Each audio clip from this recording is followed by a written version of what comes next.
हमारी उच्च संस्कृति, हमारे उच्च संस्कार हमेशा रहे हमारे साथ। सब्सक्राइब करें A to Z वैदिक ज्ञान को। सनातन संस्कृति के महान पवित्र ग्रंथों को लेकर आ रहे हैं हम, जिन्हें आप सुन भी सकते हैं हिंदी में और पढ़ भी सकते हैं हिंदी में। बोलो सियावर रामचंद्र की जय, बोलो हर हर महादेव की जय। संपूर्ण रामायण कथा हिंदी में सुने और पढ़ें का बाल कांड जो पहला भाग है रामायण का, रामचरितमानस का, उसका 29वां अध्याय लेकर आए हम कि श्री रामचंद्र जी ने किन कारणों से, किस कारण से अवतार लिया। महादेव जी माता पार्वती को श्री राम के अवतार के बारे में बता रहे हैं। इस भाग में जानेंगे हम अवतार कैसे लिया और नारद जी का घमंड, नारद जी को मोह हो गया, उसका क्या निवारण था। सोरठा सुन शुभ कथा भवानी, रामचरितमानस विमल, कहा वसुंडी बखानी सुना, बिहग नायक गरुड़। अर्थात हे पार्वती, निर्मल रामचरितमानस की वह मंगलमयी कथा सुनो जिसे काकभुसुंडी ने विस्तार से कहा था और पक्षियों के राजा गरुड़ ने भी सुना था। वह श्रेष्ठ संवाद जिस प्रकार हुआ वह मैं आगे कहूंगा। अभी तुम श्री रामचंद्र जी के अवतार का परम सुंदर और पवित्र पापनाशक चरित्र सुनो। हरि गुण नाम अपार, कथा रूप अगिनत अमित, मैं निज मति अनुसार कहूं, उमा सादर सुनूं। अर्थात श्री हरि के गुण, मान, कथा और रूप सभी अपार हैं, गणित हैं और असीम हैं, अनादि हैं। फिर भी हे पार्वती, मैं अपनी बुद्धि के अनुसार कहता हूं, तुम आदर पूर्वक सुनो। हे पार्वती सुनो, वेद शास्त्रों ने श्री हरि के सुंदर, विस्तृत और निर्मल चरित्रों का गान किया है। हरि का अवतार जिस कारण से होता है, जिन कारणों से होता है, वह कारण बस यही है, ऐसा नहीं है। वह अनेकों कारण से पृथ्वी पर बार बार जन्म लेते हैं, बार बार अवतार लेते हैं, जिन्हें कोई जान ही नहीं सकता। हे सयानी सुनो, हमारा मत तो यह है कि बुद्धि, मन और वाणी से श्री रामचंद्र जी की तर्कना नहीं की जा सकती। अर्थात संत मुनि, वेद और पुराण अपनी अपनी बुद्धि के अनुसार जैसा कोई कुछ कहते हैं और जैसा कुछ मेरी समझ में आता है, हे सुमुखी, वही कारण मैं तुमको सुनाता हूं। जब जब धर्म का ह्रास होता है और नीच अभिमानी राक्षस बढ़ जाते हैं, जब जब पाप का बढ़ाव होता है, तब तब श्री रामचंद्र जी अवतार लेते हैं। और जैसा कुछ समझ में मेरे आता है, जब राक्षस बढ़ जाते हैं, जब नीच भावना बढ़ जाती है, जब पाप बढ़ जाते हैं, जब कष्ट बढ़ जाते हैं और वे ऐसा अन्याय करते हैं कि जिसका वर्णन नहीं हो सकता, तथा ब्रह्मा, गो, देवता और पृथ्वी कष्ट पाते हैं, तब तब वे कृपा निधान प्रभु श्री राम भांति भांति के दिव्य शरीर धारण कर सज्जनों की पीड़ा हरते हैं, अपने भक्तों की पीड़ा हरते हैं। वे असुरों को मारकर देवताओं को स्थापित करते हैं और अपने श्वास रूप वेदों की मर्यादा की रक्षा करते हैं और जगत में अपना निर्मल यश फैलाते हैं। श्री रामचंद्र जी के अवतार के ये बहुत सारे कारण हैं। उसी यश को गा गाकर भक्तजन भव सागर से तर जाते हैं। कृपा सागर भगवान भक्तों के हित के लिए शरीर धारण करते हैं। श्री रामचंद्र जी के जन्म लेने के अनेकों कारण हैं, जो एक से बढ़कर एक होता है। हे सुंदर बुद्धि वाली भवानी, मैं उनके कुछ अवतार लेने के कारण विस्तार से वर्णन करता हूं, तुम सावधान होकर सुनो। श्री हरि के जय और विजय दो प्यारे द्वारपाल थे, जिनको सब कोई जानते हैं। उन दोनों भाइयों ने ब्रह्मादि यानी संकादि के साप से असुरों का तामसी शरीर पाया था। एक का नाम था हिरण्यकश्यप और दूसरे का हिरण्याक्ष। ये देवराज इंद्र के गर्भ को छुड़ाने वाले सारे जगत में प्रसिद्ध हुए हैं। वे युद्ध में विजय पाने वाले विख्यात वीर थे। इनमें से एक हिरण्याक्ष को भगवान ने वारा शुअर का शरीर धारण करके मारा था। फिर दूसरे हिरण्याकश्यप का नरसिंह रूप धारण करके वध किया। प्रहलाद को बचाने के लिए, प्रहलाद की भक्ति का यश सराहने के लिए श्री रामचंद्र जी या नारायण ने, विष्णु भगवान ने नरसिंह का रूप धारण करके उसका वध किया था। हिरण्याकश्यप का नरसिंह के रूप में वध किया था और अपने भक्त प्रहलाद का सुंदर यश चारों तरफ फैलाया।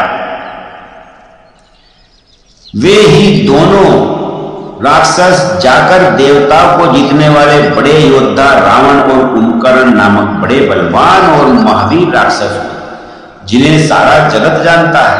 भगवान के द्वारा मारे जाने पर भी वे हिरण्याक्ष और हिरण्याकश्यप इसलिए मुक्त नहीं हुए कि ब्रह्मा जी के वचन के अनुसार, साप के अनुसार उन्हें वह साप 3 जन्मों तक के लिए मिला था।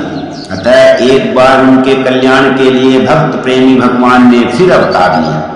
वहां उस अवतार में कश्यप और अदिति उनके माता पिता हुए, जो दशरथ और कौशल्य के नाम से प्रसिद्ध थे। एक कल्प में यानी कि एक काल में इस प्रकार अवतार लेकर उन्होंने संसार में पवित्र लीलाएं रची।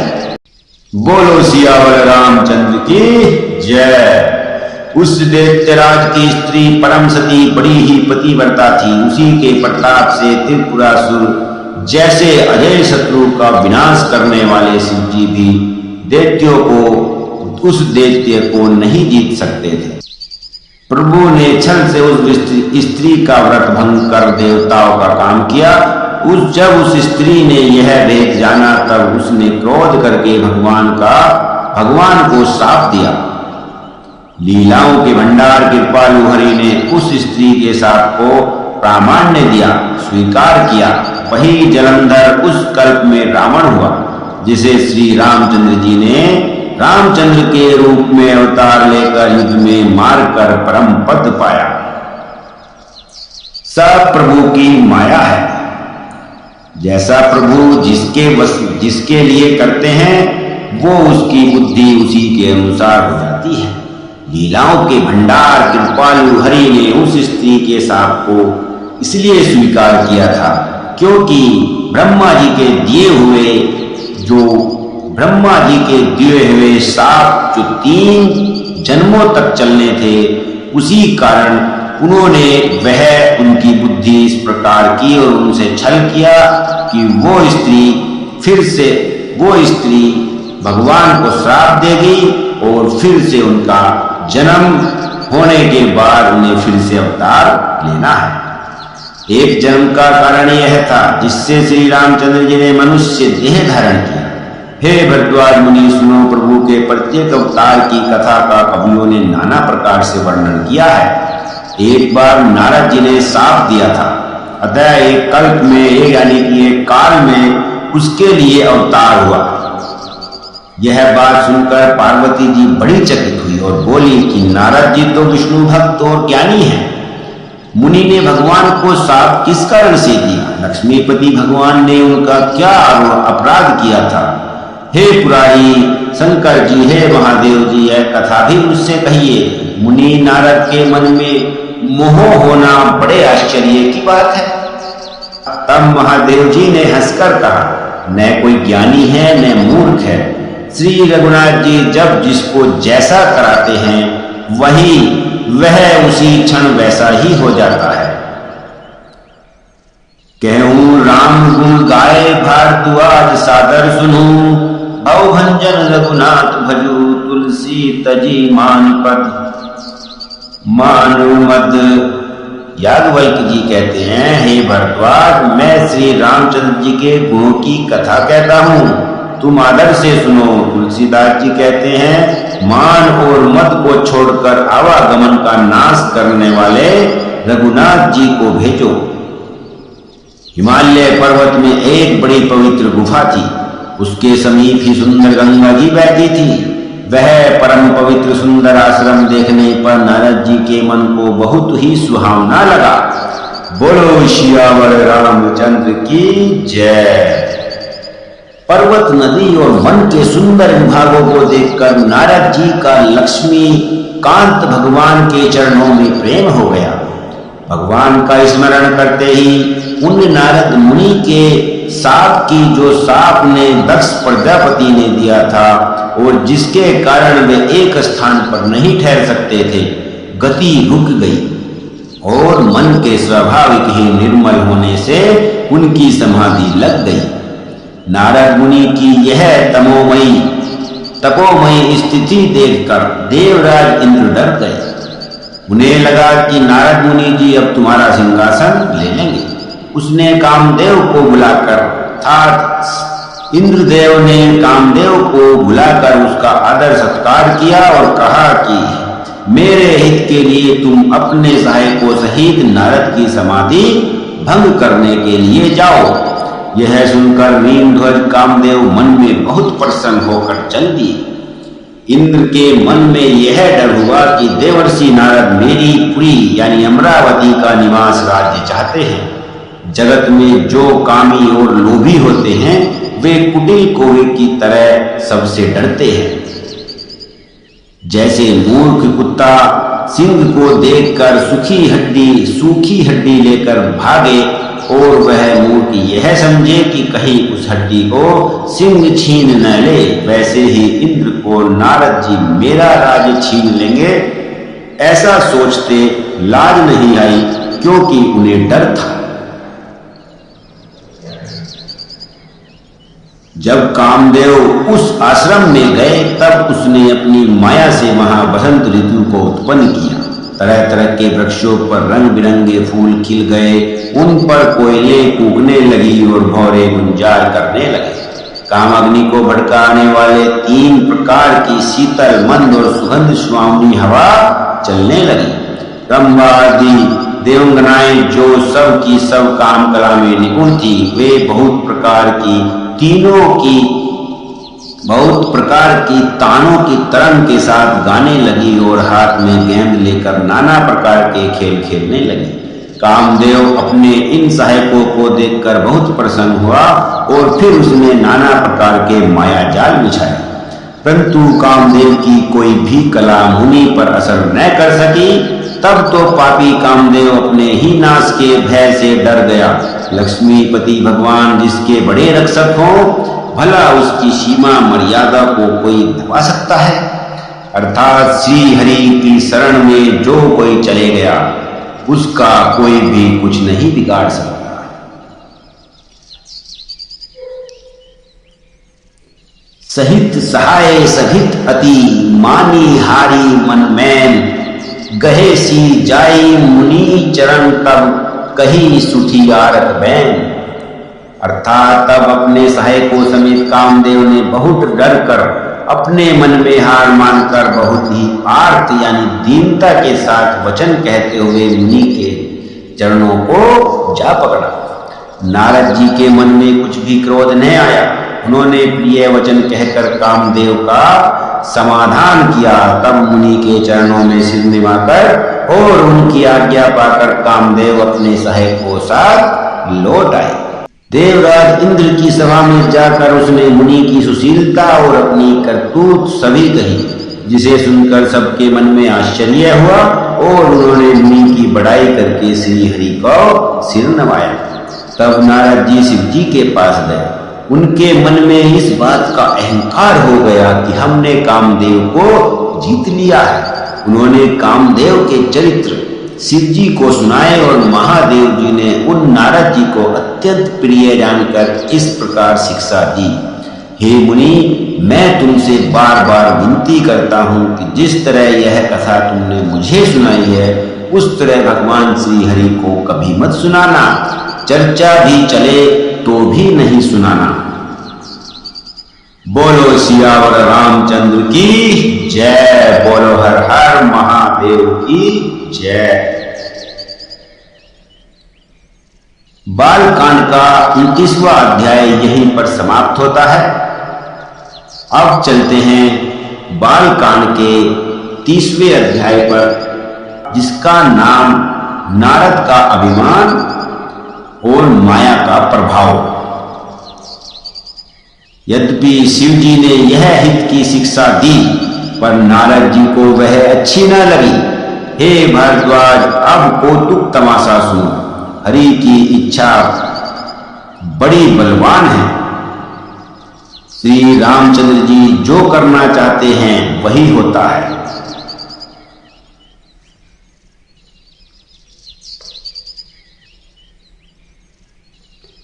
श्री रामचंद्र जी जो करना चाहते हैं वही होता है, ऐसा कोई नहीं जो उसके विरुद्ध कर सके।